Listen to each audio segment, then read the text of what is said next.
ಕ್ರಿಸ್ತ ಯೇಸುವಿನಲ್ಲಿ ಕರೆಯಲ್ಪಟ್ಟ ಎಲ್ಲ ಸಹೋದರ ಸಹೋದರಿಯರಿಗೂ ವಂದನೆಗಳು. ಇವತ್ತು ನಾವು ಆತ್ಮ ಪಾಠದ 3ನೇ ಭಾಗವನ್ನು ನೋಡೋಣ. ಸತ್ಯವೇದದಲ್ಲಿ ಆತ್ಮ ಸಾಯದ ರೀತಿ ಅನೇಕ ಸನ್ನಿವೇಶಗಳು ಇದೆ. ಇದನ್ನು ನಾವು ಸತ್ಯವೇದ ಪುಸ್ತಕದ ಮುಖಾಂತರ ನೋಡೋಣ.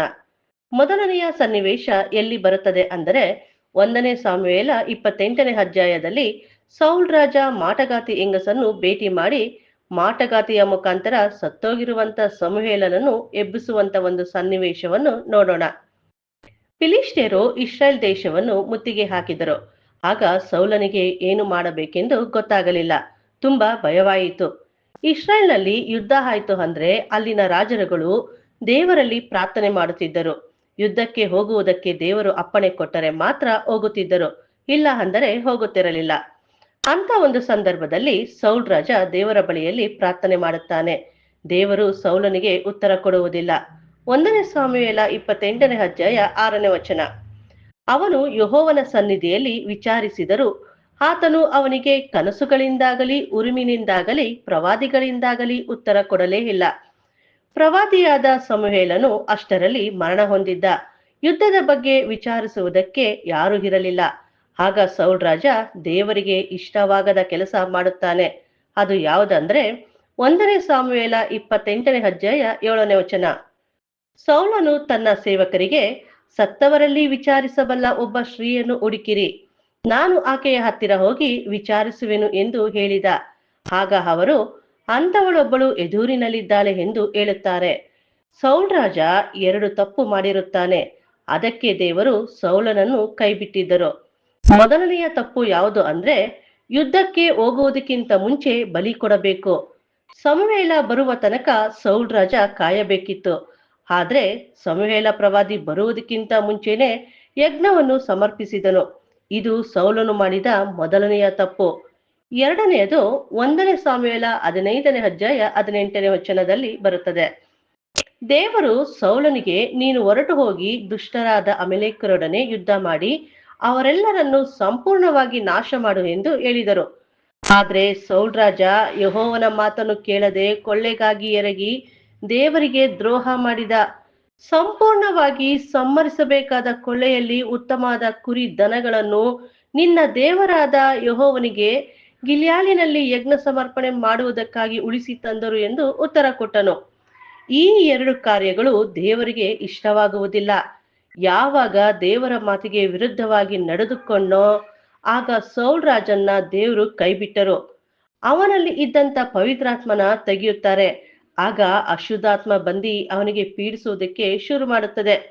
1ನೇ ಸಾಮುವೇಲ 16ನೇ ಅಧ್ಯಾಯ 14ನೇ ವಚನ. ಯೆಹೋವನ ಆತ್ಮವು ಸೌಲನನ್ನು ಬಿಟ್ಟು ಹೋಯಿತು. ಯೆಹೋವನು ಕಳಿಸಿದ ದುರಾತ್ಮವು ಬಂದು ಅವನನ್ನು ಪೀಡಿಸುತ್ತಿತ್ತು. ಸೌಲನು ದೇವರಿಗೆ ವಿರುದ್ಧವಾಗಿದ್ದರಿಂದ ದೇವರು ಅವನನ್ನು ಕೈಬಿಟ್ಟರು. ದೇವರು ಸೌಲನಿಗೆ ಯಾವುದೇ ರೀತಿ ಉತ್ತರ ಕೊಡಲಿಲ್ಲ. ಅಂತ ಸಂದರ್ಭದಲ್ಲಿ ಏನ್ ಮಾಡಿದ ಅಂದ್ರೆ ದೇವರ ವಿರುದ್ಧವಾಗಿ ಮಾಟಗಾತಿ ಹೆಂಗಸನ್ನು ಕರೆಸುತ್ತಾನೆ. ಇದು ದೇವರಿಗೆ ವಿರುದ್ಧವಾಗಿತ್ತು. ಯಾಕಂದ್ರೆ ದೇವರು ಇಸ್ರಾಯೇಲ್ ಜನರಿಗೆ ಕಾನಾನ್ ದೇಶವನ್ನು ಕೊಡುವುದಕ್ಕಿಂತ ಮುಂಚೆನೆ ಇಸ್ರಾಯೇಲ್ ಜನರಿಗೆ ಏನ್ ಹೇಳಿದ್ರು ಅಂದ್ರೆ ಧರ್ಮೋಪದೇಶ ಕಾಂಡ 18ನೇ ಅಧ್ಯಾಯ 9ರಿಂದ 12ನೇ ವಚನ. ನಿಮ್ಮ ದೇವರಾದ ಯೆಹೋವನು ನಿಮಗೆ ಕೊಡುವ ದೇಶದಲ್ಲಿ ನೀವು ಸೇರಿದಾಗ ಅಲ್ಲಿರುವ ಜನಗಳು ಮಾಡುವ ಹೇಸಿಗೆ ಕೆಲಸವನ್ನು ಅನುಸರಿಸಲೇಬಾರದು. ಮಕ್ಕಳನ್ನು ಆಹುತಿ ಕೊಡುವುದು, ಕಣಿ ಹೇಳುವವರು, ಶಕುನ ನೋಡುವವರು, ಯಂತ್ರ ಮಂತ್ರಗಳನ್ನು ಮಾಡುವವರು, ಸತ್ತವರನ್ನು ವಿಚಾರಿಸುವವರು, ಬೇತಾಳಿಕರು, ಪ್ರೇತಸಿದ್ಧರು ಇಂಥವರು ಯಾರೂ ನಿಮ್ಮಲ್ಲಿ ಇರಬಾರದು. ಇಂಥ ಕೆಲಸಗಳನ್ನು ನಡೆಸುವವರು ಯೆಹೋವನಿಗೆ ಅಸಹ್ಯರಾಗಿದ್ದಾರೆ. ಸೌಲ್ ರಾಜ ದೇವರಿಗೆ ವಿಧೇಯನಾಗಿದ್ದಾಗ ಅದೇ ರೀತಿ ನಡೆದುಕೊಂಡಿದ್ದ. ಆದ್ರೆ ಈಗ ದೇವರ ವಿರುದ್ಧವಾಗಿ ನಡೆಯುತ್ತಾನೆ. ಯಾಜಕ ಕಾಂಡ 19ನೇ ಅಧ್ಯಾಯ 31ನೇ ವಚನ. ಸತ್ತವರಲ್ಲಿ ವಿಚಾರಿಸುವವರ ಮತ್ತು ಬೇತಾಳಿಕರ ಹತ್ತಿರ ಹೋಗಬಾರದು. ಅವರ ಆಲೋಚನೆಗಳನ್ನು ಕೇಳಿ ಅಶುದ್ಧರಾಗಬಾರದು. ಯಾಕೆಂದರೆ ಸತ್ತವರು ಸಮಾಧಿಯಲ್ಲಿ ದೀರ್ಘ ನಿದ್ರೆಯಲ್ಲಿ ಇರುತ್ತಾರೆ. ಸತ್ತವರಲ್ಲಿ ವಿಚಾರಿಸಿದರೆ ಅವರು ಉತ್ತರ ಕೊಡುವುದಿಲ್ಲ. ಅದಕ್ಕೆ ದೇವರು ಯಾಜಕ ಕಾಂಡ 20ನೇ ಅಧ್ಯಾಯ 6ನೇ ವಚನದಲ್ಲಿ ಹೇಳುತ್ತಾರೆ, ಯಾವನಾದರೂ ಸತ್ತವರಲ್ಲಿ ವಿಚಾರಿಸುವವರ ಅಥವಾ ಬೇತಾಳಿಕರ ಬಳಿಗೆ ಹೋಗಿ ಅವರ ಆಲೋಚನೆ ಕೇಳಿಕೊಂಡು ದೇವದ್ರೋಹಿಯಾದರೆ ನಾನು ಆ ಮನುಷ್ಯನಿಗೆ ವಿಮುಖನಾಗಿ ಅವನನ್ನು ಕುಲದಿಂದ ತೆಗೆದು ಹಾಕುವೆನು ಎಂದು ಹೇಳಿದರು. ಇದನ್ನೇ ದೇವರು ಈಗ ಸೌಲ್ ರಾಜನಿಗೆ ಮಾಡಿದ್ದು. ಸೌಲ್ ರಾಜ ಮಾಟಗಾತಿ ಹೆಂಗಸನ್ನು ಕಂಡು ಸತ್ತು ಹೋಗಿರುವ ಸಮುವೇಲನನ್ನು ಎಬ್ಬಿಸು ಎಂದು ಹೇಳ್ತಾನೆ. ಆಗ ಆ ಹೆಂಗಸು, ನಿನಗೆ ಯಾರನ್ನು ಬರಮಾಡಬೇಕು ಎನ್ನಲು ಸಮುವೇಲನು ಎಂದು ಉತ್ತರ ಕೊಟ್ಟನು. ಆ ಹೆಂಗಸು ಸಮುವೇಲನನ್ನು ಕಂಡು ಕೂಡಲೇ ಗಟ್ಟಿಯಾಗಿ ಕೂಗಿ ಸೌಲನಿಗೆ, ನೀನು ನನ್ನನ್ನು ವಂಚಿಸಿದೇಕೆ? ನೀನು ಸೌಲನಲ್ಲವೋ ಅಂದಳು. ಅದಕ್ಕೆ ಸೌಲನು, ಹೆದರಬೇಡ, ನಿನಗೆ ಏನು ಕಾಣಿಸುತ್ತದೆ? ಅವನ ರೂಪ ಹೇಗಿದೆ ಎಂದು ಹೇಳು ಎಂದು ಕೇಳಿದ. ಆಗ ಆಕೆ, ನಿಲುವಂಗಿಯನ್ನು ತೊಟ್ಟುಕೊಂಡು ಒಬ್ಬ ಮುದುಕನು ಬರುತ್ತಾನೆ ಎಂದು ಹೇಳಿದಳು. ಅವನು ಸಮುವೇಲನೇ ಎಂದು ಸೌಲನು ತಿಳಿದು ನೆಲದ ಮಟ್ಟಿಗೂ ಬಗ್ಗಿ ನಮಸ್ಕರಿಸಿದನು. ಆಗ ಸಮುವೇಲನು ಸೌಲನನ್ನು, ನೀನು ನನ್ನ ವಿಶ್ರಾಂತಿಯನ್ನು ಕೆಡಿಸಿದ್ದೇಕೆ? ನನ್ನನ್ನು ಇಲ್ಲಿಗೆ ಯಾಕೆ ಬರಮಾಡಿದಿ ಎಂದು ಕೇಳಿದನು. ಅದಕ್ಕೆ ಸೌಲನು, ನಾನು ಬಲು ಇಕ್ಕಟ್ಟಿನಲ್ಲಿ ಇದ್ದೇನೆ. ಫಿಲಿಷ್ಟಿಯರು ನನಗೆ ವಿರುದ್ಧವಾಗಿ ಯುದ್ಧಕ್ಕೆ ಬಂದಿದ್ದಾರೆ. ದೇವರು ನನ್ನನ್ನು ಬಿಟ್ಟು ದೂರ ಹೋಗಿದ್ದಾನೆ. ಆತನು ನನಗೆ ಪ್ರವಾದಿಗಳಿಂದಾಗಲಿ ಕನಸುಗಳಿಂದಾಗಲಿ ಉತ್ತರ ಕೊಡಲಿಲ್ಲ. ಆದ್ದರಿಂದ ನಾನು ಮಾಡಬೇಕಾದದ್ದನ್ನು ನೀನು ತಿಳಿಸುವೆ ಎಂದು ನಿನ್ನನ್ನು ಇಲ್ಲಿಗೆ ಬರಮಾಡಿದೆನು ಅಂದನು.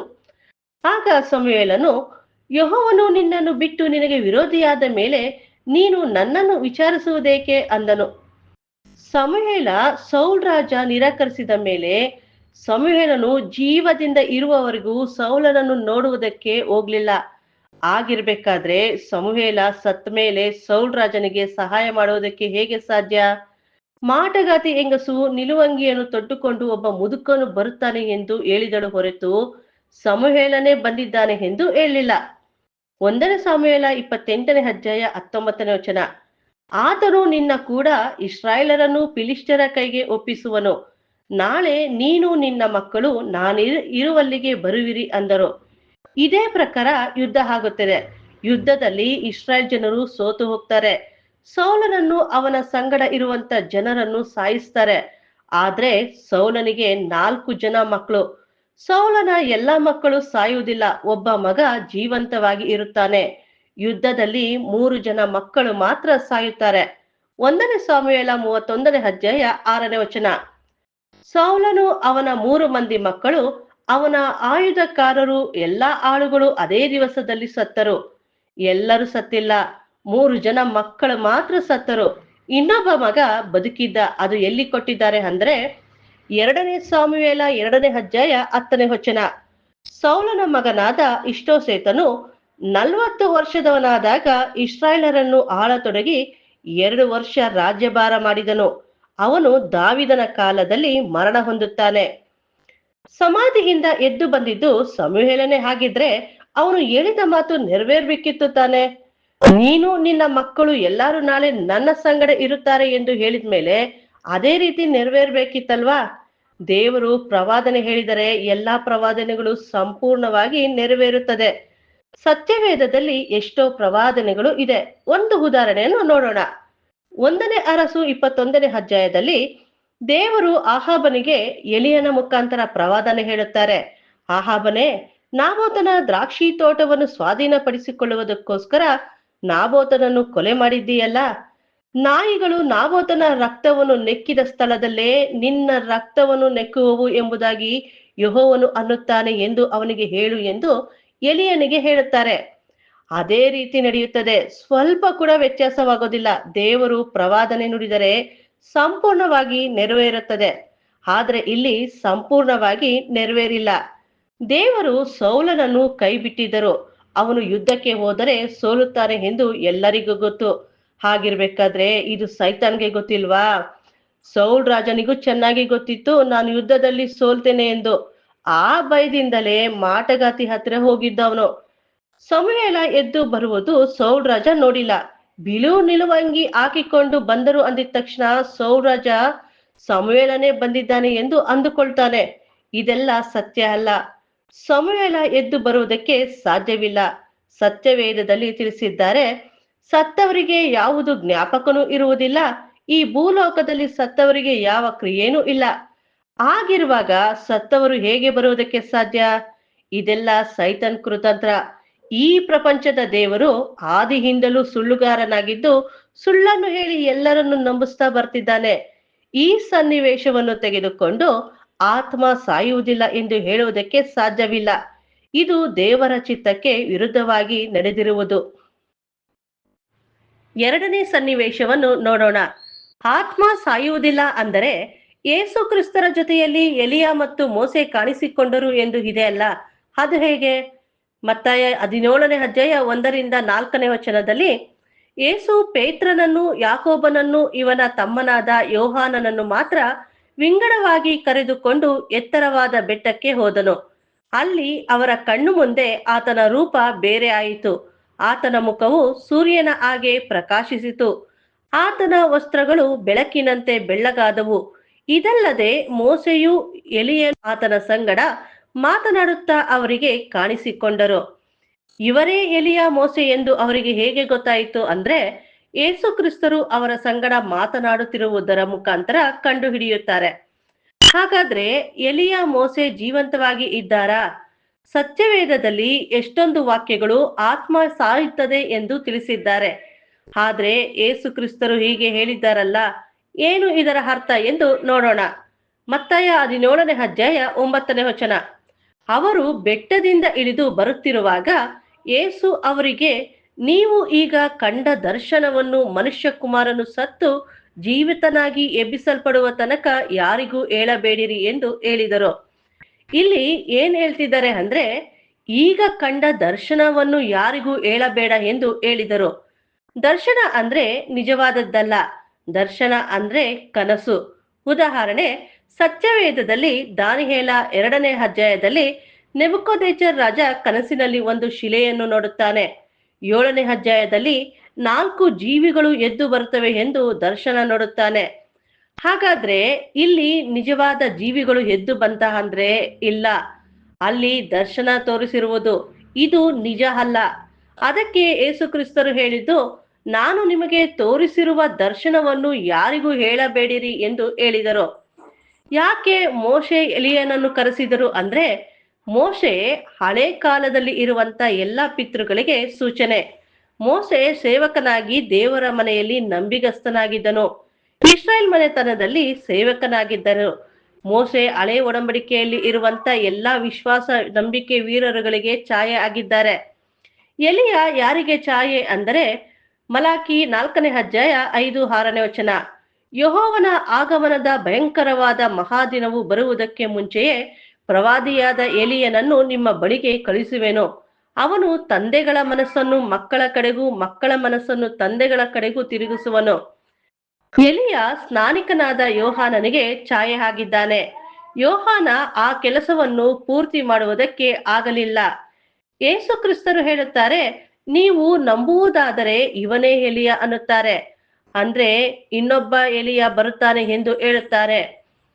ಮೋಸೆ ಮಧ್ಯದಲ್ಲಿ ಯೇಸು ಕ್ರಿಸ್ತರು ಯಾಕೆ ಇದ್ದರು ಅಂದ್ರೆ, ರಾಜಾದಿರಾಜನಾಗಿ ಯೇಸು ಕ್ರಿಸ್ತರು 2ನೇ ಬರುವಿಕೆಯಲ್ಲಿ ಅವರು ರಾಜ್ಯವನ್ನು ಭೂಲೋಕದಲ್ಲಿ ಸ್ಥಾಪನೆ ಮಾಡಬೇಕಾದ್ರೆ ಅವರ ಜೊತೆ ಸಭೆ ಮತ್ತು ಪಿತೃಗಳು ಕೆಲಸ ಮಾಡುತ್ತಾರೆ. ಈ 2 ಗುಂಪುನ ಛಾಯೆ ಆಗಿ ಎಲಿಯ ಮತ್ತು ಮೋಸೆನ ಆಯ್ಕೆ ಮಾಡಿದ್ದಾರೆ. ಎಲಿಯ ಅಂದರೆ ಸಭೆಗೆ ಛಾಯೆ. ನಂಬಿಗಸ್ತರಾಗಿರುವ ಸಭೆ ಆತ್ಮಿಕ ಸ್ವಭಾವದಲ್ಲಿ ಯೇಸು ಕ್ರಿಸ್ತರ ಜೊತೆ ಪರಲೋಕದ ರಕ್ಷಣೆಯಲ್ಲಿ ಇರುತ್ತಾರೆ. ಮೋಸೆ ಅಂದರೆ ಪಿತೃಗಳಿಗೆ ಛಾಯೆ. ಭೂಲೋಕದಲ್ಲಿ ಮಾಂಸಿಕ ಶರೀರದಲ್ಲಿ ಪಿತೃಗಳು ಮಾಂಸಿಕ ದೇಹದಲ್ಲಿ ಬರುವಂತ ಎಲ್ಲ ಜನಗಳ ಮೇಲೆ ಆಡಳಿತ ಮಾಡುವುದಕ್ಕೆ ಪಿತೃಗಳನ್ನು ನೇಮಿಸಿದ್ದಾರೆ. ಯೆಶಾಯ 2ನೇ ಅಧ್ಯಾಯ 2-3ನೇ ವಚನ. ಅಂತ್ಯಕಾಲದಲ್ಲಿ ಯೆಹೋವನ ಮಂದಿರದ ಬೆಟ್ಟವು ಗುಡ್ಡ ಬೆಟ್ಟಗಳಿಗಿಂತ ಉನ್ನತವಾಗಿ ಬೆಳೆದು ನೆಲೆಗೊಳ್ಳುವುದು. ಆಗ ಸಕಲ ದೇಶದವರು ಅದರ ಕಡೆಗೆ ಪ್ರವಾಹಗಳಂತೆ ಬರುವರು. ಹೊರಟು ಬಂದ ಬಹು ಜನಾಂಗದವರು, ಬನ್ನಿರಿ, ಯೆಹೋವನ ಪರ್ವತಕ್ಕೆ, ಯಾಕೋಬ್ಯರ ದೇವರ ಮಂದಿರಕ್ಕೆ ಹೋಗೋಣ. ಆತನು ತನ್ನ ಮಾರ್ಗಗಳ ವಿಷಯವಾಗಿ ನಮಗೆ ಬೋಧನೆ ಮಾಡುವನು. ನಾವು ಆತನ ದಾರಿಯಲ್ಲಿ ನಡೆಯುವೆವು ಎಂದು ಹೇಳುವರು. ಏಕೆಂದರೆ ಚಿಯೋನ್ನಿಂದ ಧರ್ಮೋಪದೇಶವು, ಯೆರೂಸಲೇಮಿನಿಂದ ಯೆಹೋವನ ವಾಕ್ಯವು ಹೊರಡುವವು. ಯಾಕೆ ಚಿಯೋನ್, ಯೆರೂಸಲೇಮ್ ಎಂದು ಹೇಳುತ್ತಾರೆ ಎಂದರೆ, ಇದು ಇಸ್ರಾಯೇಲ್ನಲ್ಲಿ ಇರುವಂತ 2 ಭಾಗ. ಚಿಯೋನ್ ಪರ್ವತದ ಮೇಲೆ ದಾವಿದನ ಅರಮನೆ ಇತ್ತು. ಕೆಳಗಡೆ ಯೆರೂಸಲೇಮ್ ಜನರ ಮೇಲೆ ಆಡಳಿತ ಮಾಡುತ್ತಿದ್ದ ದಾವಿದ. ಇದೇ ರೀತಿ ಯೇಸು ಕ್ರಿಸ್ತರು ಕಣ್ಣಿಗೆ ಕಾಣದ ರೀತಿಯಲ್ಲಿ ವಾಯುಮಂಡಲದಲ್ಲಿ ಆತ್ಮಿಕ ಶರೀರದಲ್ಲಿ ಆಳ್ವಿಕೆ ಮಾಡ್ಬೇಕಾದ್ರೆ ಭೂಲೋಕದಲ್ಲಿ ಪಿತೃಗಳು ಆಳ್ವಿಕೆ ಮಾಡುತ್ತಾರೆ. ಅದಕ್ಕೆ ಹೇಳುವುದು, ಚಿಯೋನ್ನಿಂದ ಧರ್ಮೋಪದೇಶವು, ಯೆರೂಸಲೇಮಿನಿಂದ ಯೆಹೋವನ ವಾಕ್ಯವು ಹೊರಡುವವು ಎಂದು. ಇದು ದೇವರ ರಾಜ್ಯದ 2 ಭಾಗದ ಚಿತ್ರೀಕರಣ. ಆದ್ದರಿಂದ ಈ ವಾಕ್ಯನ ಆತ್ಮ ಸಾಯುವುದಿಲ್ಲ ಎಂದು ಆಧಾರವಾಗಿ ತೆಗೆದುಕೊಳ್ಳುವುದಕ್ಕೆ ಸಾಧ್ಯವಿಲ್ಲ. ಇದು ಒಂದು ದರ್ಶನ ಹೊರತು ನೇರವಾಗಿ ನಡೆದಿರುವ ವಿಚಾರ ಅಲ್ಲ. ಮೂರನೆಯದು, ಶಿಲುಬೆಯ ಮೇಲೆ ಇರುವಂತ ಕಳ್ಳ ಸತ್ತಿದ ದಿನವೇ ಪರದೇಶಕ್ಕೆ ಹೋದ ಎಂದು ಇದೆ. ಇದು ಹೇಗೆ ಎಂದು ಇದರ ಬಗ್ಗೆ ನೋಡೋಣ. ಲೂಕ 23ನೇ ಅಧ್ಯಾಯ 43ನೇ ವಚನ. ಯೇಸು, ಇವತ್ತೇ ನನ್ನ ಸಂಗಡ ಪರದೇಶಿನಲ್ಲಿರುವಿ ಎಂದು ನಿನಗೆ ಸತ್ಯವಾಗಿ ಹೇಳುತ್ತೇನೆ ಎಂದು ಹೇಳಿದರು. ಆ ಕಳ್ಳ ಅವತ್ತೇ ಪರದೇಶಕ್ಕೆ ಹೋದ ಎಂದು ಎಷ್ಟೋ ಜನ ನಂಬುತ್ತಾರೆ. ನಾವು ಕೂಡ ಅದೇ ತರ ಸಾಯುವಂತ ಸಮಯದಲ್ಲಿ ನಾವು ಮಾನಸಾಂತರ ಹೊಂದಿದರೆ ನಾವು ಸೀದಾ ಪರದೇಶಕ್ಕೆ ಹೋಗ್ತೀವಿ ತಾನೆ. ನಾವು ಯಾವಾಗ ಸಾಯ್ತೀವಿ ಎಂದು ನಮ್ಗೆ ಗೊತ್ತಾಗುವುದು ಯಾವಾಗ ಅಂದ್ರೆ, ಸಾಯುವ ಕೊನೆ ಕ್ಷಣದಲ್ಲಿ ನಾವು ಸಾಯ್ತೀವಿ ಎಂದು ಗೊತ್ತಾಗುತ್ತದೆ. ಆಗ ನಾವು ಮಾನಸಾಂತರ ಹೊಂದ್ಬೋದಲ್ಲ. ನಾವು ಯಾಕೆ ಇಷ್ಟೆಲ್ಲ ಕಷ್ಟಪಟ್ಟು ರಕ್ಷಣೆಯನ್ನು ಸಾಧಿಸಿಕೊಳ್ಬೇಕು? ಈ ವಚನದ ಅರ್ಥ ಏನು ಎಂದು ನಾವು ಸತ್ಯವೇದದಲ್ಲಿ ಓದಿ ತಿಳಿಯೋಣ. ಯೇಸು ಕ್ರಿಸ್ತರು ಹೇಳುತ್ತಾರೆ, ಇವತ್ತೇ ನನ್ನ ಸಂಗಡ ಪರದೇಶಿನಲ್ಲಿರುವಿ ಎಂದರು. ಹಾಗಾದ್ರೆ ಯೇಸು ಕ್ರಿಸ್ತರು ಅವತ್ತೇ ಪರದೇಶಕ್ಕೆ ಹೋದ್ರ ಅಂದ್ರೆ ಇಲ್ಲ. ಯೇಸು ಕ್ರಿಸ್ತರು 3 ದಿನ ಸಮಾಧಿಯಲ್ಲಿ ಮಲಗಿದ್ರು. ಅವರು 3ನೇ ದಿನದ ನಂತರನೇ ಪುನರುತ್ಥಾನವಾಗಿದ್ದು. ಅಪೊಸ್ತಲ ಕೃತ್ಯಗಳು 10ನೇ ಅಧ್ಯಾಯ 40ನೇ ವಚನ. ಆತನನ್ನು ಮರದ ಕಂಬಕ್ಕೆ ತೂಗು ಹಾಕಿ ಕೊಂದರು. ದೇವರು ಆತನನ್ನು 3ನೇ ದಿನದಲ್ಲಿ ಎಬ್ಬಿಸಿ ಪ್ರತ್ಯಕ್ಷನಾಗುವಂತೆ ಮಾಡಿದನು. ಯೇಸು ಕ್ರಿಸ್ತರೇ 3 ದಿನ ಸಮಾಧಿಯಲ್ಲಿ ಇರ್ಬೇಕಾದ್ರೆ ಕಳ್ಳನಿಗೆ ಇವತ್ತೇ ಪರದೇಶಿನಲ್ಲಿ ಇರುತ್ತಿ ಎಂದು ಹೇಗೆ ಹೇಳುವುದಕ್ಕೆ ಸಾಧ್ಯ? ಕಳ್ಳ ನನ್ನ ಪಾಪಗಳನ್ನು ಕ್ಷಮಿಸಿ ಎಂದು ಕೇಳಿಲ್ಲ. ಯೇಸು ಕ್ರಿಸ್ತರು ನಮ್ಮ ಪಾಪಗಳನ್ನು ಕ್ಷಮಿಸಿ ನಮ್ಮನ್ನು ಪರಲೋಕಕ್ಕೆ ಕರೆದುಕೊಂಡು ಹೋಗ್ತಾರಾ? ಇಷ್ಟು ಸುಲಭವಾಗಿ ನಾವು ರಕ್ಷಣೆ ಹೊಂದಿ ಪರಲೋಕ ರಕ್ಷಣೆಗೆ ಹೋಗುವುದಕ್ಕೆ ಸಾಧ್ಯನಾ? ಯೇಸು ಕ್ರಿಸ್ತರು ಹೇಳುತ್ತಾರೆ, ಯಾರಾದರೂ ನನ್ನ ಶಿಷ್ಯನಾಗುವುದಕ್ಕೆ ಆಸೆ ಪಟ್ಟರೆ ತನ್ನನ್ನು ತಾನೇ ನಿರಾಕರಿಸಿ ಶಿಲುಬೆಯನ್ನು ಹೊತ್ತುಕೊಂಡು ನನ್ನ ಹಿಂದೆ ಬರದಿದ್ದರೆ ಹೊರತು ಅವನು ನನ್ನ ಶಿಷ್ಯನಾಗಿರುವುದಕ್ಕೆ ಸಾಧ್ಯವಿಲ್ಲ ಅಂದರು. ಶಿಷ್ಯನಾಗಬೇಕು ಅಂದರೆ ಇಷ್ಟು ಕಷ್ಟ ಇರಬೇಕಾದ್ರೆ ನಾವು ಕೊನೆಯ ಸಮಯದಲ್ಲಿ ನಮ್ಮ ಪಾಪಗಳನ್ನು ಅರ್ಕೆ ಮಾಡಿದರೆ ಪರಲೋಕಕ್ಕೆ ಹೋಗುವುದಕ್ಕೆ ಸಾಧ್ಯನಾ? ಪರಲೋಕಕ್ಕೆ ಹೋಗುವುದು ಇಷ್ಟು ಸುಲಭನಾ? ಪರಲೋಕಕ್ಕೆ ಹೇಗೆ ಹೋಗ್ಬೇಕು ಎಂದು ಸತ್ಯವೇದದಲ್ಲಿ ನೋಡೋಣ. ಅಪೊಸ್ತಲ ಕೃತ್ಯಗಳು 14ನೇ ಅಧ್ಯಾಯ 22ನೇ ವಚನ. ನಾವು ಬಹು ಕಷ್ಟಗಳನ್ನು ಸಂಕಟಗಳನ್ನು ತಾಳಿ ದೇವರ ರಾಜ್ಯದೊಳಗೆ ಸೇರಬೇಕೆಂಬುದಾಗಿ ಎಚ್ಚರಿಕೆಯ ಮಾತನ್ನು ಹೇಳಿ ಕ್ರಿಸ್ತ ನಂಬಿಕೆಯಲ್ಲಿ ಸ್ಥಿರವಾಗಿರಿ ಎಂದು ಅವರನ್ನು ಧೈರ್ಯಗೊಳಿಸಿದರು. ಹಾಗಾದ್ರೆ ಪರಲೋಕಕ್ಕೆ ರಾಜ್ಯಕ್ಕೆ ಹೋಗ್ಬೇಕಂದ್ರೆ ಬಹು ಕಷ್ಟಗಳನ್ನು ತಾಳಿ ನಾವು ಹೋಗ್ಬೇಕು. ಸುಲಭವಾಗಿ ಹೋಗುವುದಕ್ಕೆ ಸಾಧ್ಯವಿಲ್ಲ. ಕಳ್ಳ ತನ್ನ ಪಾಪಗಳನ್ನು ಕ್ಷಮಿಸಿ ಎಂದು ಕೇಳಿಲ್ಲ. ಕಳ್ಳ ಏನ್ ಹೇಳಿದ ಅಂತ ಅಂದ್ರೆ, ಲೂಕ 23ನೇ ಅಧ್ಯಾಯ 42ನೇ ವಚನ. ಯೇಸುವೆ, ನೀನು ನಿನ್ನ ರಾಜ್ಯವನ್ನು ಪಡೆದವನಾಗಿ ಬರುವಾಗ ನನ್ನನ್ನು ನೆನೆಸಿಕೋ ಅಂದನು. ಆ ಕಳ್ಳನಿಗೆ ಯೇಸು ಕ್ರಿಸ್ತರ ರಾಜ್ಯದ ಬಗ್ಗೆ ಹೇಗ್ ಗೊತ್ತಾಯಿತು ಅಂದ್ರೆ, ಯೇಸು ಕ್ರಿಸ್ತರು ಶಿಲುಬೆಯ ಮೇಲೆ ಸಾಯುವಾಗ ಅವರ ತಲೆಯ ಮೇಲೆ ಶಿಲುಬೆಯ ಮೇಲೆ ಫಲಕದಲ್ಲಿ ಯೆಹೂದ್ಯರ ಅರಸ ಎಂದು ಹಾಕಿದ್ದರು. ಆದ್ದರಿಂದ ಕಳ್ಳನಿಗೆ ಗೊತ್ತಾಯಿತು. ಇದನ್ನು ಕಳ್ಳ ನೋಡಿ ಆಶ್ಚರ್ಯ ಪಡ್ತಾನೆ. ಇವನನ್ನು ಯೆಹೂದ್ಯರ ಅರಸ ಅನ್ನುತ್ತಾರೆ, ಇವನನ್ನು ಶಿಲುಬೆಗೆ ಹಾಕಿದ್ದರಲ್ಲ ಎಂದು ಬೇಸರಗೊಳ್ತಾನೆ. ಎಲ್ಲರೂ ಯೇಸು ಕ್ರಿಸ್ತರನ್ನ ನಿಂದಿಸ್ತಾ ಇದ್ರು. ಆದ್ರೆ ಯೇಸು ಕ್ರಿಸ್ತರು ಮಾತ್ರ ಏನು ಮಾತನಾಡದೆ ಸುಮ್ಮನೆ ಇದ್ರು. ಕಳ್ಳ ಕೂಡ ಗೇಲಿ ಮಾಡುತ್ತಾನೆ, ನೀನು ದೇವರ ಮಗ ಆಗಿದ್ದರೆ ನೀನು ಶಿಲುಬೆಯಿಂದ ಇಳಿ, ನಮ್ಮನ್ನು ಇಳಿಸು, ನಿನ್ನನ್ನು ಕಾಪಾಡಿಕೋ, ನಮ್ಮನ್ನು ಕಾಪಾಡು ಎಂದು ಗೇಲಿ ಮಾಡ್ತಾನೆ.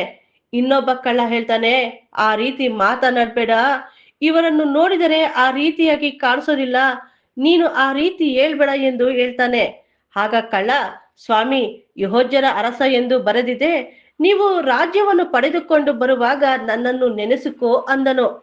ಕಳ್ಳ ಕೇಳಿದಂತ ಪ್ರಶ್ನೆಗೆ ಯೇಸು ಕ್ರಿಸ್ತರು ಏನ್ ಉತ್ತರ ಕೊಡಬೇಕಾಗಿತ್ತು ಅಂತ ಅಂದ್ರೆ, ಸರಿ, ಖಂಡಿತವಾಗಿ ನೆನೆಸಿಕೊಳ್ಳುತ್ತೇನೆ ಎಂದು ಹೇಳಬಹುದಿತ್ತು.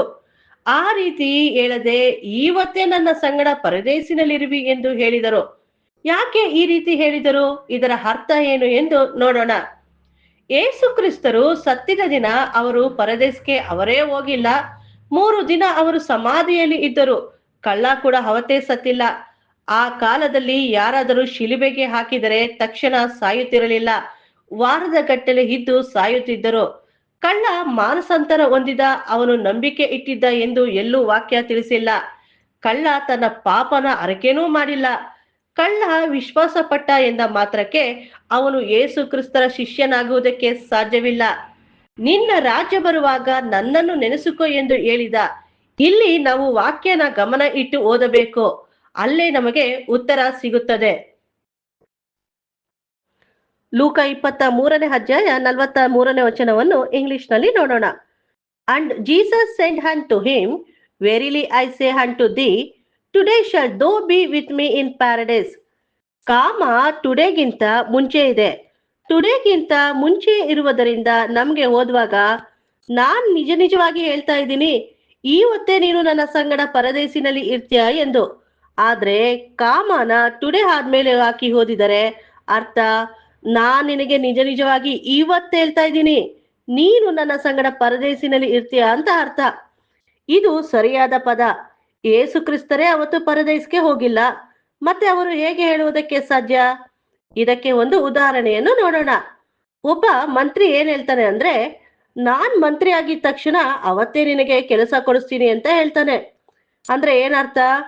ಇವತ್ತೇ ಕೆಲಸ ಕೊಡಿಸ್ತೀನಿ ಅಂತನಾ?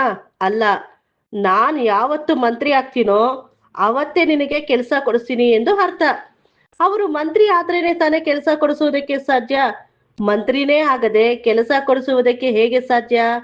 ಇದೇ ಆ ವಾಕ್ಯದಲ್ಲಿ ಇರುವಂತಹ ಅರ್ಥ. ಇನ್ನೊಂದು ಉದಾಹರಣೆಯನ್ನು ನೋಡೋಣ. ಒಬ್ಬ ನ್ಯಾಯಾಧೀಶ ಅಪರಾಧಿಗೆ ಜಡ್ಜ್ಮೆಂಟ್ ಕೊಡ್ತಾನೆ. ಆಗ ಟೈಪಿಸ್ಟ್ಗೆ ಟೈಪ್ ಮಾಡುವುದಕ್ಕೆ ಹೇಳ್ತಾನೆ. ಏನಂತ ಅಂದ್ರೆ, kill him not spare him ಎಂದು ಹೇಳಿದ. ಇದರ ಅರ್ಥ ಅವನನ್ನು ಸಾಯಿಸಿರಿ, ಬಿಡಬೇಡಿ ಎಂದು. ಆದ್ರೆ ಟೈಪ್ ಮಾಡುವಾಗ ಕಾಮನ ಕಿಲ್ ಹಿಮ್ ನಾಟ್ ಆದ್ಮೇಲೆ ಕಾಮ ಹಾಕಿದ. ಅದರ ಅರ್ಥ ಬೇರೆನೆ ಆಯ್ತು. ಕಾಮನ ಆ ಕಡೆಯಿಂದ ಈ ಕಡೆ ಹಾಕಿದ ತಕ್ಷಣ ಏನಾಯ್ತು ಅಂದ್ರೆ, ಅವನನ್ನ ಕೊಲ್ಲಬೇಡಿ, ಬಿಟ್ಟು ಬಿಡಿ ಅಂತ ಅರ್ಥ ಬಂತು. ಒಂದು ಪದ ಹೆಚ್ಚು ಕಮ್ಮಿ ಆದರೆ ಇಷ್ಟೆಲ್ಲ ಅರ್ಥ ಬರುತ್ತೆ. ಈ ರೀತಿ ಎಷ್ಟೋ ಆಗಿದೆ. ನಾವು ಸತ್ಯಕ್ಕೆ ಮಹತ್ವ ಕೊಡಬೇಕು.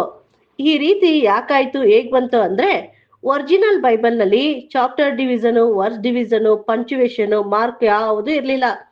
ಇವೆಲ್ಲ ಯಾವಾಗ ಮಾಡಿದರು ಅಂದ್ರೆ, ಕಾರ್ಡಿನಲ್ ಕ್ಯಾರೋ ಅನ್ನುವ ವ್ಯಕ್ತಿ ಚಾಪ್ಟರ್ ಡಿವಿಷನ್ ಮಾಡ್ತಾರೆ. ಅವರು ಮಾಡಿದ ಎಷ್ಟೋ ವರ್ಷದ ನಂತರ ರಾಬರ್ಟ್ ಸ್ಟೀಫನ್ಸನ್ ಅವರು AD 1551ರಲ್ಲಿ ವರ್ಸ್ ಡಿವಿಷನ್ ಮಾಡ್ತಾರೆ. ಇದೆರಡು ಮಾಡಿದ ಮೇಲೆನೆ ಪಂಚುವೇಶನ್ ಮಾರ್ಕ್ ಆಗಿದ್ದು. ಅಲ್ಲಿಯವರೆಗೂ ಯಾವುದೇ ಮಾರ್ಕ್ ಇರ್ಲಿಲ್ಲ. ಬೈಬಲ್ ನಲ್ಲಿ ಪಂಚುವೇಶನ್ ಮಾರ್ಕ್ ಟುಡೇಗಿಂತ ಮುಂಚೆ ಹಾಕಿದ್ದಾರೆ. ಯಾಕಂದ್ರೆ ಅವರಿಗೆಲ್ಲ ನಂಬಿಕೆ ಮನುಷ್ಯ ಸತ್ತ ನಂತರ ಸ್ವರ್ಗಕ್ಕೋ ನರಕಕ್ಕೋ ಹೋಗುತ್ತಾರೆ ಎಂದು. ಅವತ್ತು ಯೇಸು ಕ್ರಿಸ್ತರು ಪರದೇಶಕ್ಕೆ ಹೋಗಿಲ್ಲ, ಕಳ್ಳನು ಕೂಡ ಹೋಗಿಲ್ಲ. ಪರದೇಶಕ್ಕೆ ಹೋಗುವುದು ಕ್ರಿಸ್ತರ ಜೊತೆ ಆಳ್ವಿಕೆ ಮಾಡುವುದಕ್ಕೆ. ನಾವು ನಮ್ಮನ್ನು ತಗ್ಗಿಸಿಕೊಂಡು ಪಾಪದಲ್ಲಿ ಬಿದ್ದಿರುವಂತ ಮನುಷ್ಯನನ್ನು ಎತ್ತಿ ಕ್ರಿಸ್ತರ್ ತರ ಮಾಡುವುದಕ್ಕೇನೆ ಸಭೆನ ದೇವರು ಆಯ್ಕೆ ಮಾಡ್ತಾ ಇರೋದು. ಲೋಕದಲ್ಲಿ ಇರುವ ಕಳ್ಳನನ್ನು ಕರಿತಿಲ್ಲ, ಪರಿಶುದ್ಧ ಸಭೆನ ಕರಿತಿದ್ದಾರೆ.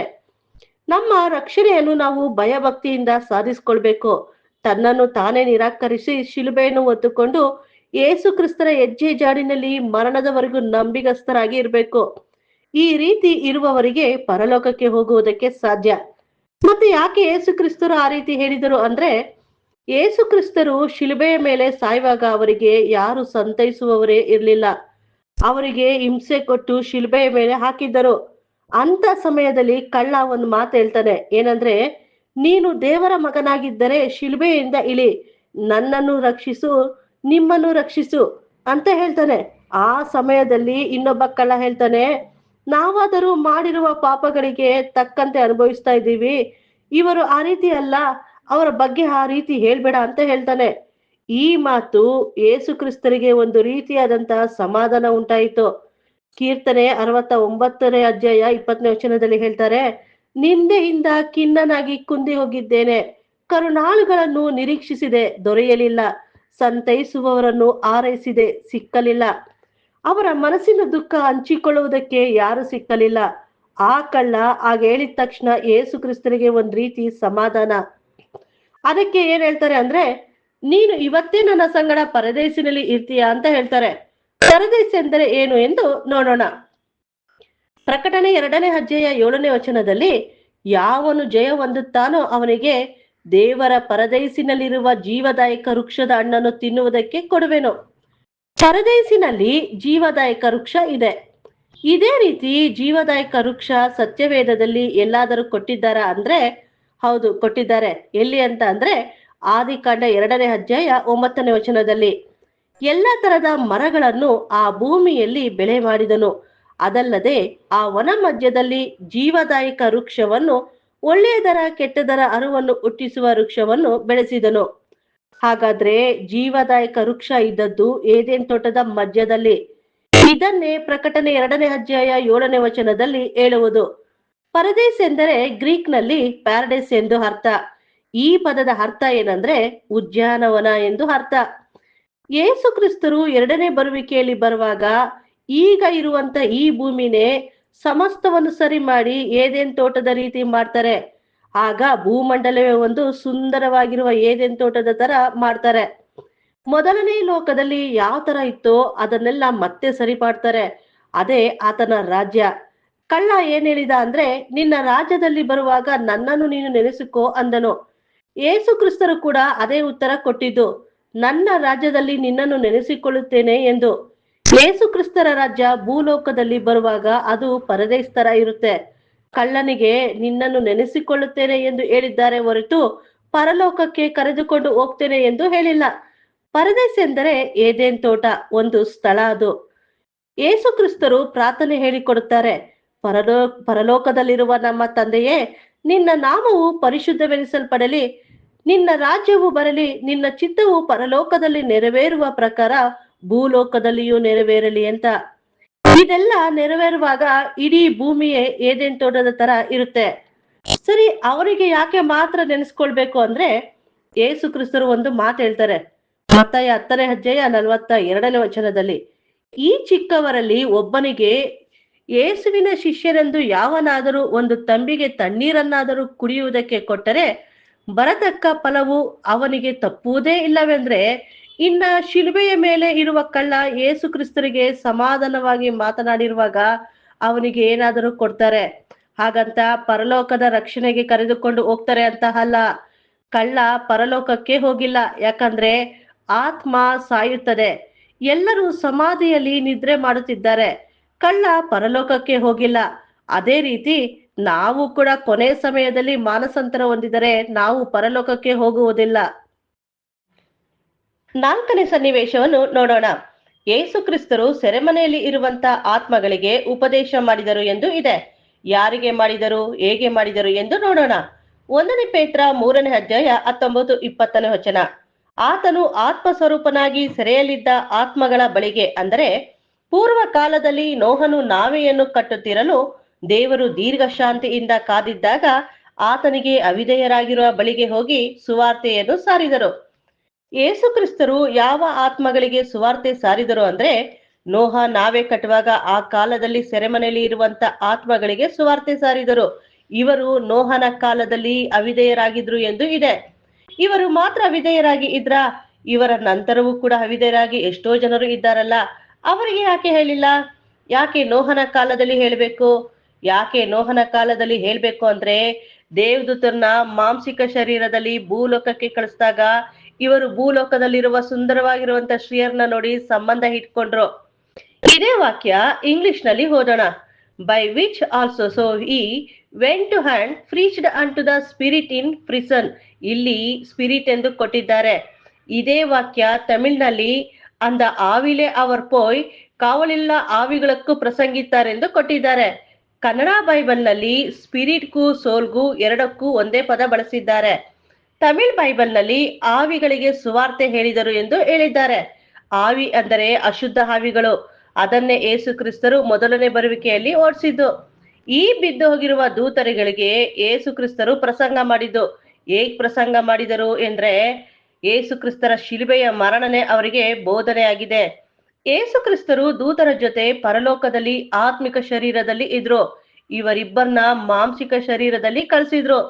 ಈ ಬಿದ್ದು ಹೋದ ದೇವದೂತರು ಭೂಲೋಕದಲ್ಲಿರುವ ಸುಂದರ ಸ್ತ್ರೀಯರನ್ನ ನೋಡಿ ಸಂಬಂಧ ಇಟ್ಕೊಂಡ್ರು. ಆದ್ರೆ ಯೇಸು ಕ್ರಿಸ್ತರು ಭೂಲೋಕಕ್ಕೆ ಮಾಂಸಿಕ ಶರೀರದಲ್ಲಿ ಬಂದಾಗ ಯಾವುದೇ ತಪ್ಪು ಮಾಡ್ಲಿಲ್ಲ. ಇದನ್ನೆಲ್ಲ ದೂತರು ನೋಡಿ ಇವರು ಜನರಿಗಾಗಿ ಪ್ರಾಣನೇ ಕೊಟ್ಟಿದ್ದಾರೆ ಎಂದು ಅವರಿಗೆ ದೊಡ್ಡ ಪಾಠ ಆಗಿದೆ. ನಾವು ಆ ರೀತಿ ಮಾಡಬಾರದಾಗಿತ್ತು. ನಾವು ಮಾಡಿದ್ದು ತಪ್ಪು. ನಾವು ಮಾನಸಾಂತರ ಹೊಂದಿ ಮತ್ತೆ ನಾವು ದೇವರ ಹತ್ತಿರ ಹೋದ್ರೆ ದೇವರು ನಮ್ಮನ್ನು ಕ್ಷಮಿಸ್ತಾರೆ ಎಂದು ಅವರಿಗೆ ಅರಿವಾಗಿದೆ.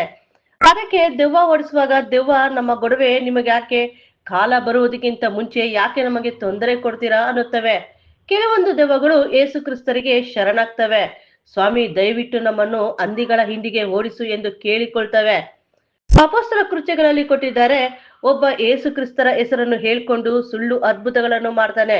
ಅವನು ದೆವ್ವಗಳನ್ನು ಓಡಿಸುವಾಗ ಆ ದೆವ್ವ ಹೇಳುತ್ತದೆ, ಏಸು ಕ್ರಿಸ್ತರು ಗೊತ್ತು, ಅಪೊಸ್ತಲರಾದ ಪೌಲನು ನನಗೆ ಗೊತ್ತು, ನೀನ್ ಯಾರು, ನೀನು ಏಸು ಕ್ರಿಸ್ತರ ಶಿಷ್ಯನಲ್ವಲ್ಲ ಎಂದು ದೆವ್ವಗಳನ್ನೇ ಓಡಿಸ್ತವೆ. ದೆವ್ವಗಳಲ್ಲಿ ಎರಡು ರೀತಿಯಾದಂತ ದೆವ್ವಗಳು ಇದೆ. ಒಳ್ಳೆಯ ದೆವ್ವಗಳು ಇದೆ, ಕೆಟ್ಟ ದೆವ್ವಗಳು ಇದೆ. ಯೇಸು ಕ್ರಿಸ್ತರು ಮಾಂಸಿಕ ದೇಹದಲ್ಲಿ ಬಂದು ಯಾವುದೇ ಆಸೆ ಪಡದೆ ಎಲ್ಲವನ್ನು ತ್ಯಾಗ ಮಾಡಿ ಶಿಲುಬೆಯ ಮರಣನ ಹೊಂದಿದ್ರಲ್ಲ, ಇದು ಒಂದು ಪಾಠ ದೇವದೂತರಿಗೆ. 1 ಕೊರಿಂಥ 4ನೇ ಅಧ್ಯಾಯ 9ನೇ ವಚನ.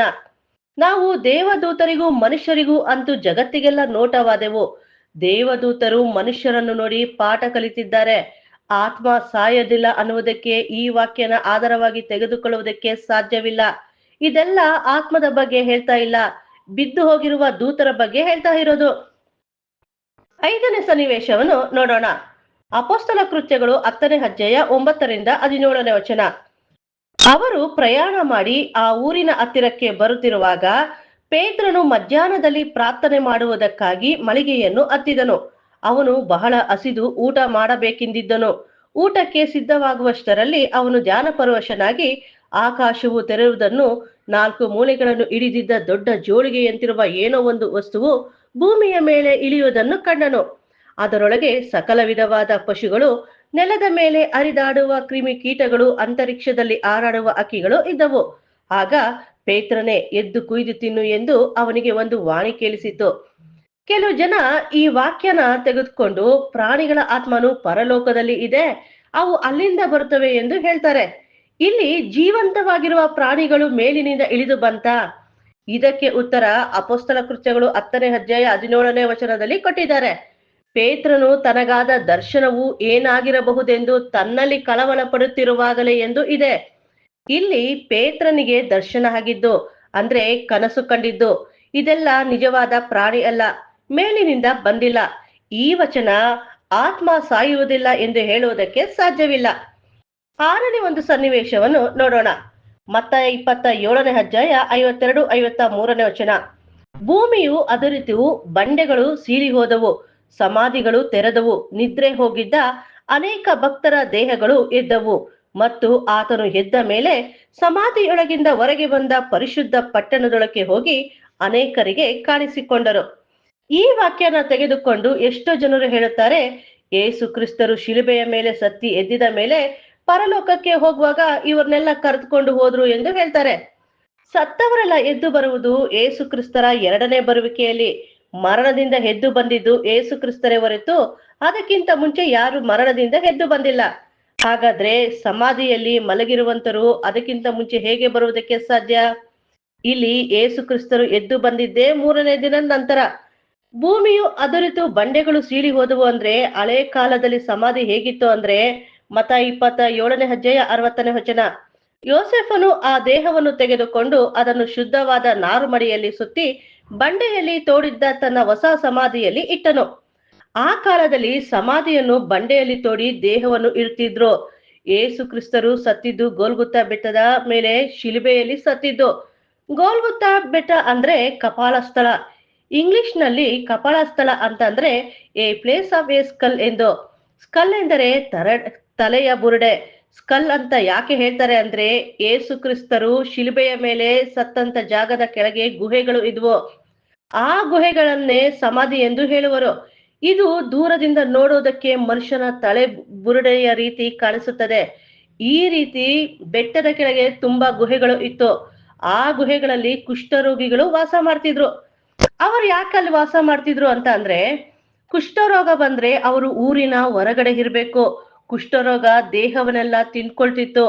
ನೋಡುವುದಕ್ಕೆ ಅವರು ವಿಕಾರವಾಗಿ ಕಾಣಿಸ್ತಿದ್ರು. ಅವರನ್ನು ಯಾರು ಹತ್ತಿರಕ್ಕೆ ಸೇರಿಸ್ತಿರ್ಲಿಲ್ಲ. ಇವರಿಗೆ ಏನಾದ್ರೂ ಕುಷ್ಠರೋಗ ವಾಸಿಯಾದ್ರೆ ಮಹಾಯಾಜಕನಿಗೆ ಅವರ ಮೈಯನ್ನು ತೋರಿಸ್ಬೇಕು. ಮಹಾಯಾಜಕ ಮೈಯನ್ನು ಪರೀಕ್ಷೆ ಮಾಡಿ ಅವನು ರೋಗ ವಾಸಿಯಾಗಿದೆ ಅವನ ಅಂತ ಹೇಳಿದ್ರೆ ಆಮೇಲೆ ಯಜ್ಞಗಳನ್ನು ದೇವರಿಗೆ ಸಲ್ಲಿಸಿ ಮಹಾಯಾಜಕ ಹೇಳಿದಂತೆ ಮಾಡಿ ಆಮೇಲೆ ಅವನು ಮನೆಗೆ ಹೋಗ್ಬೇಕಾಗಿತ್ತು. ಇದು ನ್ಯಾಯ ಪ್ರಮಾಣದಲ್ಲಿ ಇರುವಂತ ನಿಯಮ. ಇದೇ ರೀತಿ ಯೇಸು ಕ್ರಿಸ್ತರು ಕುಷ್ಠರೋಗ ವಾಸಿ ಮಾಡಿದವನಿಗೆ ಹೇಳ್ತಾರೆ. ಮತ್ತಾಯ 8ನೇ ಅಧ್ಯಾಯ 1-4 ವಚನ. ಒಬ್ಬ ಕುಷ್ಠರೋಗಿಯು ಯೇಸುವಿನ ಬಳಿಗೆ ಬಂದು ಆತನಿಗೆ ಅಡ್ಡ ಬಿದ್ದು, ಸ್ವಾಮಿ, ನಿನಗೆ ಮನಸ್ಸಿದ್ದರೆ ನನ್ನನ್ನು ಶುದ್ಧ ಮಾಡಬಲ್ಲೆ ಅಂದನು. ಆತನು ನಿನ್ನ ಕೈ ನೀಡಿ ಅವನನ್ನು ಮುಟ್ಟಿ, ನನಗೆ ಮನಸ್ಸುಂಟು, ಶುದ್ಧವಾಗು ಅಂದನು. ಕೂಡಲೇ ಅವನ ಕುಷ್ಠವು ವಾಸಿಯಾಯಿತು. ಆಗ ಯೇಸು ಅವನಿಗೆ, ಯಾರಿಗೂ ಹೇಳಬೇಡ, ಅಂದರೆ ಹೋಗಿ ಯಾಜಕನಿಗೆ ನಿನ್ನ ಮೈ ತೋರಿಸಿ ಮೋಸೆ ನೇಮಿಸಿದ ಕಾಣಿಕೆಯನ್ನು ಕೊಡು, ಅದು ಜನರಿಗೆ ಸಾಕ್ಷಿಯಾಗಲಿ ಎಂದು ಯೇಸು ಕ್ರಿಸ್ತರು ಕುಷ್ಠರೋಗಿಗೆ ಹೇಳುತ್ತಾರೆ. ಗೋಲ್ಗುತ್ತ ಬೆಟ್ಟದ ಕೆಳಗಡೆ ಗುಹೆಯಲ್ಲಿ ಅನೇಕ ಮಂದಿ ಕುಷ್ಠರೋಗಿಗಳು ವಾಸ ಮಾಡ್ತಿದ್ರು. ಅದಕ್ಕೂ ಇದಕ್ಕೂ ಏನಪ್ಪ ಸಂಬಂಧ ಅಂತ ಅಂದ್ರೆ, ಯೇಸು ಕ್ರಿಸ್ತರು ಸಾಯುವಾಗ ದೇವರು ತನ್ನ ಕೋಪವನ್ನು ಎಲ್ಲಾ ರೀತಿ ತೋರಿಸಿದ್ರು. ಆಗ ಭೂಕಂಪ ಆಯ್ತು, ಗುಡುಗು ಮಿಂಚು ಮಳೆ ಬಂತು. ಮಧ್ಯಾಹ್ನ 12 ಗಂಟೆಯಿಂದ 3 ಗಂಟೆವರೆಗೂ ಆ ದೇಶವೆಲ್ಲ ಕತ್ತಲೆ ಕವಿದಿತ್ತು. ಮಧ್ಯಾಹ್ನದ ಸಮಯ ಕತ್ತಲೆ ಬರುವುದಕ್ಕೆ ಸಾಧ್ಯವಿಲ್ಲ. ಮೋಡ ಬಂದು ಮುಚ್ಚಿಕೊಂಡ್ರೇನೆ ಕತ್ತಲೆ ಆಗುವುದು. ಮೋಡ ಬಂದ ಮೇಲೆ ಮಳೆ ಬಂದೇ ಇರುತ್ತೆ. ಯೇಸು ಕ್ರಿಸ್ತರು ಶಿಲುಬೆಯ ಮೇಲೆ ಇರುವಾಗ ಅವರ ಮೇಲೆ ಮಳೆ ನೀರು ಬಿದ್ದು ಅವರ ಶಕ್ತಿ ಮತ್ತು ಮಳೆ ನೀರು ಸೇರಿ ಬರುವಾಗ ಯೇಸು ಕ್ರಿಸ್ತರ ಅಮೂಲ್ಯವಾದಂತ ರಕ್ತದ ಜೊತೆ ಸೇರ್ಕೊಂಡು ಕೆಳಗಡೆ ಗುಹೆಯಲ್ಲಿ ಇದ್ದಂತ ಕುಷ್ಠರೋಗಿಯ ಮೇಲೆ ಬಿದ್ದು ಅವರಿಗೆ ಗೊತ್ತಿಲ್ಲದಂತೆ ಆ ಕುಷ್ಠರೋಗ ವಾಸಿಯಾಯಿತು. ಸರಿ, ಹಾಗಾದ್ರೆ ಹೊರಗೆ ಬಂದ ಪರಿಶುದ್ಧ ಪಟ್ಟಣಕ್ಕೆ ಹೋಗಿ ಅನೇಕರಿಗೆ ಕಾಣಿಸಿಕೊಂಡರು ಎಂದು ಇದೆಯಲ್ಲ, ಇದರ ಅರ್ಥ ಏನು? ಯೇಸು ಕ್ರಿಸ್ತರು ಹೇಳುತ್ತಾರೆ, ಕುಷ್ಠರೋಗ ವಾಸಿಯಾದರೆ ಯಾಜಕರಿಗೆ ತೋರಿಸು ಎಂದು. ಯಾಜಕ ಎಲ್ಲಿರ್ತಾನೆ ಅಂದ್ರೆ ದೇವರ ಆಲಯದಲ್ಲಿ ಇರ್ತಾನೆ. ದೇವರ ಆಲಯ ಪರಿಶುದ್ಧ ಪಟ್ಟಣ ಯೆರೂಸಲೇಮಿನಲ್ಲಿ ಇದೆ. ಕುಷ್ಠರೋಗಿಗಳಿಗೆ ಕುಷ್ಠರೋಗ ವಾಸಿಯಾದಾಗ ಅವರು ಯಾಜಕರ ಬಳಿ ಹೋಗಿ ಅಲ್ಲಿ ಅವರ ಮೈಯನ್ನು ತೋರಿಸ್ಕೊಳ್ತಾರೆ. ಯೇಸು ಕ್ರಿಸ್ತ ಬಟ್ಟೆ ಮುಟ್ಟಿದ್ರೇನೆ ರೋಗ ವಾಸಿಯಾಗುವುದು. ಇನ್ನು ಯೇಸು ಕ್ರಿಸ್ತರ ರಕ್ತದಲ್ಲಿ ಎಷ್ಟು ಶಕ್ತಿ ಇದೆ. ಆದ್ದರಿಂದ ಈ ವಾಕ್ಯವನ್ನು ತೆಗೆದುಕೊಂಡು ಪರಲೋಕಕ್ಕೆ ಹೋದರು ಎಂದು ಹೇಳುವುದಕ್ಕೆ ಸಾಧ್ಯವಿಲ್ಲ. ಈಗ ನಾವು ಸತ್ಯವೇದದಲ್ಲಿ ಗೊಂದಲಗಳಿಗೆ ಇರುವಂತ ವಾಕ್ಯಗಳನ್ನು ನೋಡಿದೆವು. ಆದ್ರೆ ಆತ್ಮ ಸಾಯುವುದಿಲ್ಲ ಅನ್ನುವುದಕ್ಕೆ ಇನ್ನೊಂದು ವಾಕ್ಯ ಇದೆ. ಅದು ಯಾವ್ದಂತ ಅಂದ್ರೆ ಐಶ್ವರ್ಯವಂತ ಮತ್ತು ಬಡ ಲಾಜರ್ ಬಗ್ಗೆ ಸತ್ಯವೇದದಲ್ಲಿ ತಿಳಿಸಿದ್ದಾರೆ. ಇವರ ಬಗ್ಗೆ ಆತ್ಮ ಪಾಠದ 4ನೇ ಭಾಗದಲ್ಲಿ ನೋಡೋಣ. ಈ ರೀತಿಯಾದಂತ ಮತ್ತಷ್ಟು ಆಳವಾದ ಉಚಿತ ಸತ್ಯವೇದ ಅಧ್ಯಯನಕ್ಕಾಗಿ ಈ ಚಾನಲ್ ಅನ್ನು ಸಬ್ಸ್ಕ್ರೈಬ್ ಮಾಡಿ ಮತ್ತು ಸಹೋದರ ರಾಜು ಅವರನ್ನು ಸಂಪರ್ಕಿಸಿ. ದೂರವಾಣಿ ಸಂಖ್ಯೆ 8867768876. ದೇವರು ಈ ವಾಕ್ಯವನ್ನು ಆಶೀರ್ವದಿಸಲಿ. ಆಮೇನ್.